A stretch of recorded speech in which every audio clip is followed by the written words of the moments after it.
All right, sports fans, how's everybody out there doing? William Martin coming at you one more time here on YouTube with another edition of the 300 Pounds of Sports Knowledge Podcast. Fresh off of losing 101 games last year, the Chicago White Sox are well on their way to another 100 loss season, along with easily eclipsing 2023's 101 loss total. Now, with just 2 months to go in the regular season, the White Sox are just 27 and 84. Yes, you heard it correct. 27 and 84. We have seen 4 months of this Major League Baseball season play out this season, and Chicago has only managed to win 27 games. And you figure on average, each team plays about 27 games each month. Okay.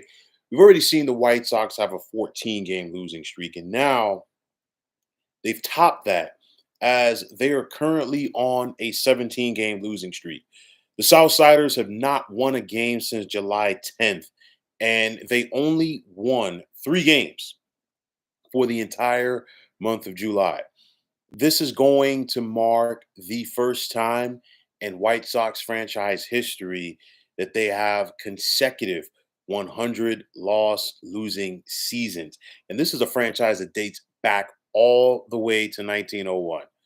Now, we just saw the White Sox acquire some prospects prior to the trade deadline, but honestly, this could have been a lot better because to me, I think Chicago left a lot on the table. It's one of those where, if you're going to be this bad as they are, okay, you might as well just clean house and get whatever you can possibly get for any of your guys, regardless if you're making a trade with division opponents or not.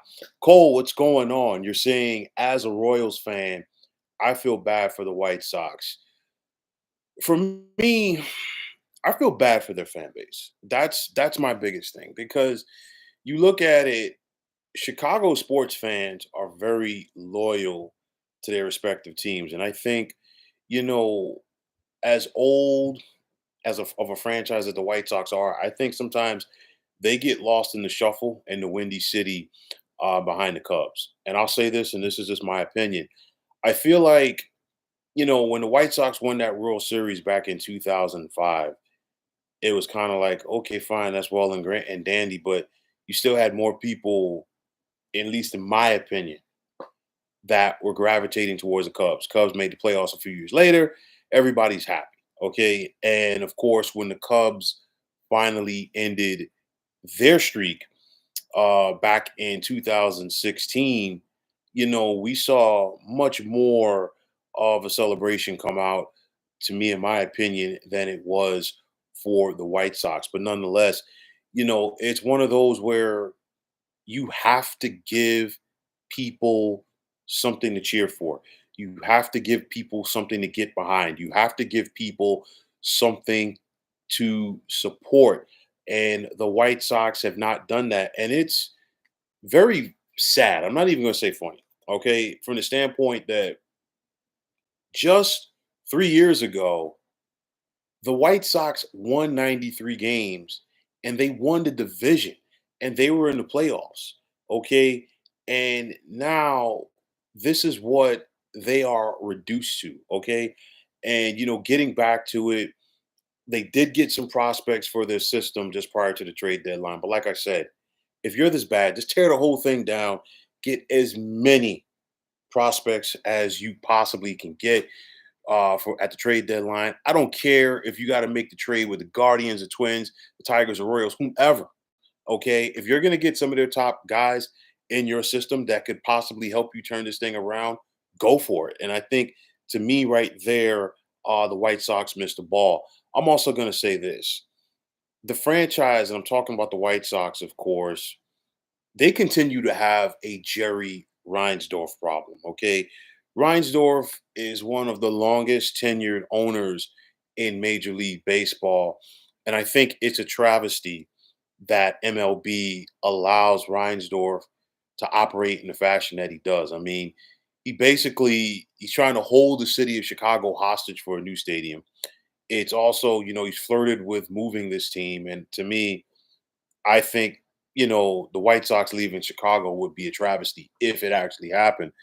But nonetheless, what a disservice that you are doing to your fan base, because if this is the product that you're putting out there on a day-to-day basis on the baseball diamond, you are clearly showing that you don't care. And Jerry Reinsdorf has not cared for a very long time. Just ask Chicago Bulls fans about that, all right? And again, like I've said before, the White Sox deserve better than this. More importantly, their fan base deserves a lot better than this. And I mean, it's one of those where the season, if you're the White Sox and you're the fans, of course, it can't end quick enough. I mean, you've got two last place teams in the city, and you're talking about the second biggest media market in the country. And I know the expectations were high for the Chicago Cubs, maybe not a World Series, but they were expected to be in the playoffs. And now they're in last place in the Central. They're 10 games out of first place, and their hopes for the wild card are fading fast as well.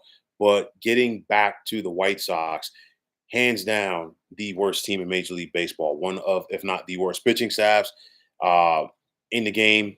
Not getting a lot of productivity out of this lineup either, which is why I said anything that you could have gotten back for this team, you might as well have just shipped them off, because you can, at this point, you can get a couple, you can get a team full of double A and triple A guys to go out there and give you a better effort than what we're seeing right now. Because if you're telling me that you've only won 27 games as a baseball team, and we are here in August, where training camps are now open in the NFL and it's stretch run time in the MLB season, you clearly are not doing something right as a team.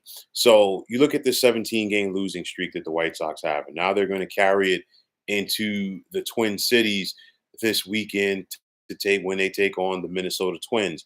And then that's followed up by three in Oakland with the A's. I look at it like this. I mean, at some point, they're going to end their streak of futility. At some point, they're going to put a couple of wins together. For me, I'll be honest with you. When this season began, I did expect the White Sox to be bad. When this season began, I did expect the White Sox to flirt with possibly losing 100 games. But the way that we're talking right now, and we've got 2 months to go in the season, I think it is a very realistic possibility that the White Sox do not win 50 games this year. Okay, because at this point, you figure for them to win 50 games, they've got to win 23 games over the next 2 months. And here we are in August, and they've only won 27. So, what is to make you believe that the White Sox really have what it takes to win 50 games? That is how bad things have become for this franchise. It's very unfortunate because, like I said, 3 years ago, this team was a playoff team. You think about it, nearly 20 years ago, now they were World Series champions. And, when you think about the White Sox franchise, okay, clearly they're not a playoff contender every single year. But, a bad season for the White Sox might be, them winning 75 games. My point is they were still competitive. They're not even competing right now. Okay, and it's sad and it is a shame. And like I said before, it's a shame that MLB allows Jerry Reinsdorf to continue to operate this franchise like this. If you're a White Sox fan, my heart goes out to you. And at the same time, this season cannot end quick enough for you, because to say this is as abysmal at this point is a compliment. What can you say? It's hard to put lipstick on a pig. It's hard to cover up stink. Use any adjective that you want to describe the Chicago White Sox, but this is a disservice. Of course, we know they're going to be picking early in the draft. The MLB has that lottery thing going right now, so it's not a guarantee that they're going to get the first pick. But nonetheless, this is still a travesty to see the White Sox be this bad. It's a travesty for this organization. It's an embarrassment Okay, everybody in this like should be embarrassed about this. Jerry Reinsdorf doesn't care, and like I said before, it is a complete disservice to the fans. The season cannot end quick enough. Hopefully, somebody can get things turned around for the Pale Hose sooner rather than later. So, folks, that is going to wrap it up. And as always, I want to take this time out to thank all of you for tuning into the 300 Pounds of Sports Knowledge podcast here on YouTube. I want to take this time out to thank all of you fine folks out there for tuning in. And if you haven't already, please feel free to subscribe to this channel. Now, if you are on the X, formerly known as Twitter, please feel free to follow me at 300 Pounds of Sports. And like I always say, if you follow me, it'll be my pleasure to follow you right back. There's also the sports discussion group on Facebook at the Sports Depot 365. Now you can check it out. Drop a line to be a part of one of the better sports debating sites going on social media. And also be sure to check out this channel throughout this month for my college football and NFL previews. Right now, I'm heart and soul of the college football previews. Did the top 25 tonight. Be sure to check out this channel tomorrow night for my projections in the expanded 18 team Big Ten Conference. So, folks, once again, that's going to wrap it up. And as always, my name is William Martin, and saying thanks once again for tuning into the 300 Pounds of Sports Knowledge podcast here on YouTube. Be well, everybody.